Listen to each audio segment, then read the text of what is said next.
ज़्यादातर ट्रेडर्स अपना पैसे ट्रेडिंग में लूज़ कर देते हैं क्योंकि वे एक सिंपल सी चीज़ को इग्नोर कर देते हैं जो कि है प्राइस एक्शन। आज के वीडियो में कंप्लीट प्राइस एक्शन सिखा दूंगा, वो भी इजी लैंग्वेज में। तो एंड तक वीडियो में बने रहे। और इस वीडियो के एंड में एक बोनस टिप भी है। सबसे पहले जानते हैं इंडिकेटर की जगह प्राइस एक्शन को क्यों यूज़ करना चाहिए। इंडिकेटर एक ट्रेडिंग टूल होता है जो हमें सिग्नल देती है कि कब बाई और सेल करना है। तो हम प्राइस एक्शन को इसलिए यूज़ करते हैं क्योंकि इसका पहला रीज़न है इंडिकेटर लैगिंग होता है और प्राइस एक्शन लीडिंग होता है। मतलब इंडिकेटर प्रीवियस डाटा का यूज़ करके हमें सिग्नल देती है कि कब बाई और सेल करना है, जबकि प्राइस एक्शन करंट डेटा का यूज़ करके हमें सिग्नल देती है। चलो इसे एक एग्जांपल से समझते हैं। मान लो आप कार चला रहे हो पर रियर व्यू मिरर में देखकर, मतलब प्रीवियस रोड देखकर आप गाड़ी चला रहे हो, जिससे आपका एक्सीडेंट हो सकता है। और अगर आप करंट रोड को देखकर गाड़ी चलाएंगे तो आपका एक्सीडेंट नहीं होगा। मतलब प्राइस एक्शन को यूज़ करोगे तो आपका लॉस नहीं होगा। सेकेंड रीज़न है मार्केट में बहुत सारे इंडिकेटर हैं जो कि अलग अलग सिग्नल देते हैं और आपको कंफ्यूज कर देते हैं। पर प्राइस एक्शन सिंपल, क्लीन और इजी है। प्राइस एक्शन में चार्ट को रीड करना मतलब आप लोग कोई स्टोरी रीड कर। सबसे पहले समझते हैं कि प्राइस एक्शन होता है क्या है। प्राइस एक्शन मतलब प्योर मूवमेंट ऑफ प्राइस का टाइम के साथ। इसमें स्ट्रक्चर और कैंडल देखना होता है। ये हमें बताती है मार्केट में क्या हो रहा है इस समय। तो चलो प्राइस एक्शन को स्टेप्स में समझते हैं। स्टेप नंबर 1 है रेजिस्टेंस एंड सपोर्ट को फाइंड करना।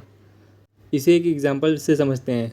जब बॉल को फेंकते हैं तो उछलता है, मतलब पहले फ्लोर में जाता है, फिर सीलिंग पे जाता है और इसी तरह उछलते रहता है।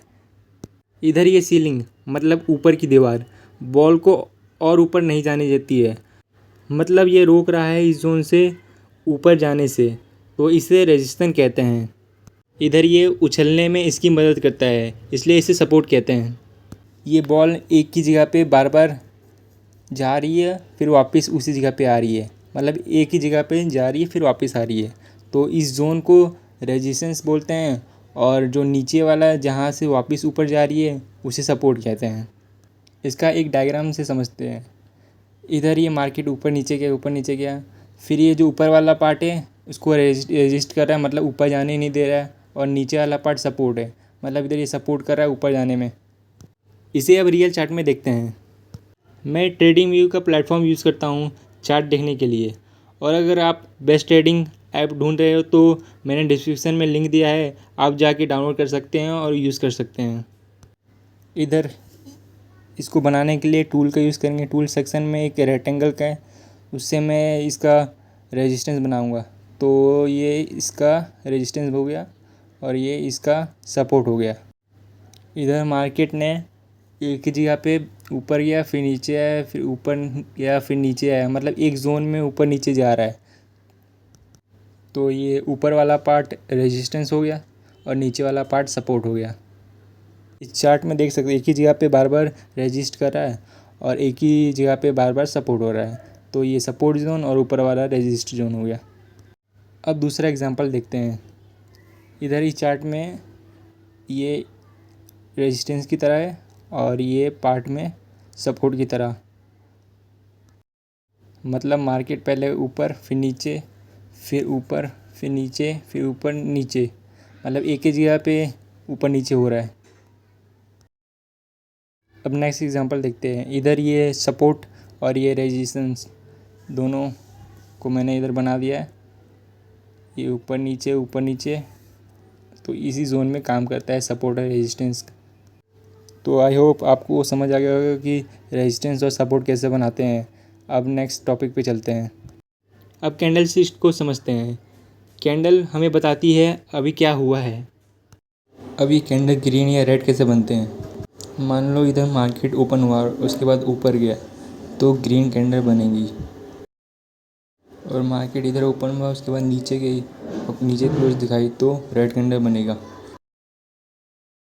ऊपर ये पतली जो लाइन है ना उसको वीक बोलते हैं, और मार्केट जहाँ तक नीचे गया ना उसे लो बोलते हैं, और ये जहाँ तक ऊपर गया उसे हाई बोलते हैं, मतलब इधर तक मार्केट गया था। मार्केट में 3 टाइप के कैंडल होते हैं, ग्रीन, रेड और छोटा सा कैंडल जिसका विक बहुत बड़ा होता है।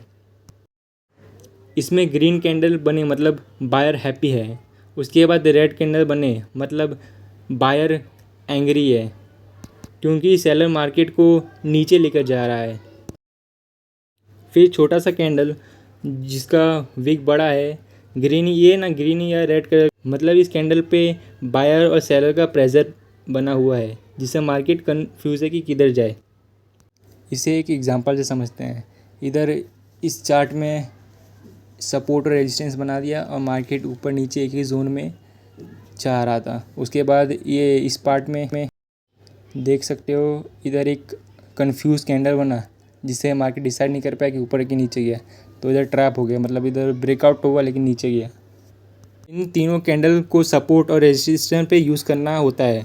मतलब अगर रेजिस्टेंस पे बिग कैंडल बने तो मार्केट और ऊपर जा सकता है, और सपोर्ट पे बिग रेड कैंडल बने मतलब मार्केट और नीचे जा सकता है, और सपोर्ट एंड रेजिस्टेंस पे कंफ्यूज वाला कैंडल बने मतलब उधर मार्केट डिसाइड नहीं कर पा रहा है कि ऊपर जाए या नीचे जाए। चलिए अब ब्रेकआउट को समझते हैं। अगर मार्केट रेजिस्टेंस को तोड़ के ऊपर जाए तो उसे ब्रेकआउट बोलते हैं। इसे एक एग्जांपल से समझते हैं। इधर इस चार्ट में इसका रेजिस्टेंस और सपोर्ट बनाया, हाँ, उसके बाद इधर मार्केट सपोर्ट रेजिस्टेंस के पास खेल रहा है। फिर ये देख सकते हो मार्केट ने ब्रेकआउट दिया, मतलब इसने सपोर्ट को तोड़ दिया, तो इसे ब्रेकआउट बोलते हैं। चलिए अब नेक्स्ट टॉपिक समझते हैं, जो कि है रीटेस्ट। रीटेस्ट मतलब मार्केट ने ऊपर गया। रीटेस्ट मतलब मार्केट ने ब्रेकआउट करके ऊपर गया, उसके बाद वापस रेजिस्टेंस के पास आया, तो इसे रीटेस्ट बोलते हैं। इसे अब अच्छी तरह समझते हैं। चलिए इसका पहले रेजिस्टेंस और सपोर्ट बना देते हैं। इधर मार्केट ने इधर ब्रेक किया, उसके बाद वापस रेजिस्टेंस पे आया, तो इसे बोलते हैं रीटेस्ट। और ये अगर इसने ब्रेक कर दिया इसको वापस, तो मतलब दिखाता है कि बायर के पास पावर नहीं है, तो इधर से वो वापस मार्केट नीचे जा सकती है। लेकिन अगर मार्केट ने उस रीटेस्ट रेजिस्टेंस के पास आया और उसके बाद वापस ऊपर गया, तो इधर आप एंट्री कर लेना, क्योंकि यहीं पे एंट्री करना होता है। इधर ये दिखा रहा है कि बायर के पास पावर है, आप बाई कर सकते हो। अब इसमें ये बात ध्यान रखना कि जब इसको ब्रेक करके ऊपर चले जाते हैं तो रेजिस्टेंस सपोर्ट की तरह काम करता है, मतलब ये रेजिस्टेंस नहीं रहा, अब सपोर्ट की तरह काम किया, क्योंकि इसने ब्रेक करके अब उसके पास सपोर्ट लेके उसके बाद वापस ऊपर गया, इसलिए उसको वो अब सपोर्ट की तरह काम करेगा। सेम सपोर्ट में भी होता है, अगर वो नीचे ब्रेक किया उसके बाद वापस रीटेस्ट करके वापस नीचे गया, तो वो सपोर्ट की तरह काम नहीं करेगा, अब वो रेजिस्टेंस की तरह काम करेगा। मतलब मार्केट इधर वापस गया, इसने इसको रेजिस्ट किया ऊपर जाने से और नीचे गया, इसलिए ये सपोर्ट रेजिस्टेंस की तरह बन गया है। इधर इस चार्ट में ये सपोर्ट और रेजिस्टेंस पे मल्टीपल टाइम गया, उसके बाद इधर इसने ब्रेक किया, मतलब देख सकते हो इधर इसने ब्रेक किया और ब्रेक करके वापस रीटेस्ट हुआ, उसके बाद वापस उसको ब्रेक किया, तो ये परफेक्ट इधर आप एंट्री कर सकते हो, मतलब सेलिंग साइड के लिए आप जा सकते हो, और ये सपोर्ट रेजिस्टेंस की तरह बन गया है। अब इसमें देखें तो आपका कितना प्रॉफिट हो सकता है। तो ये देखो मैंने ये टूल यूज़ किया, ये बताता है आप कितना रिस्क पे कितना रिवॉर्ड मिलेगा, मतलब आपकी कितने रिस्क पे आपको कितना प्रॉफिट हो सकता है। तो इधर आप अगर 1 रुपये का रिस्क लेते तो आपका 2 रुपये का प्रॉफिट होता, मतलब 1:2 का रिस्क रिवॉर्ड था। इसको वापस रिवाइज करते हैं, इसको स्टेप में करते हैं। पहला स्टेप है रेजिस्टेंस और सपोर्ट को फाइंड करना होता है। सेकेंड स्टेप में मार्केट सपोर्ट या रेजिस्टेंस को ब्रेक करना चाहिए, तो इधर इसने ब्रेक किया। फिर नेक्स्ट स्टेप में देखना है परफेक्ट बुलिश या बेयरिश कैंडल बननी चाहिए, मतलब पावरफुल कैंडल बनना चाहिए ब्रेकआउट के पास। उसके बाद नेक्स्ट स्टेप में रीटेस्ट करना चाहिए मार्केट, और रीटेस्ट करके वापस इस जोन को ब्रेक किया तो उधर आप एंट्री कर सकते हो, और आपका ईजिली अच्छा खासा प्रॉफिट हो जाएगा। तो आई होप आपको कंप्लीट प्राइस एक्शन समझ आ गया होगा। अगर वीडियो अच्छे से समझ आया तो आप प्लीज़ सब्सक्राइब कर दीजिए। Thank you.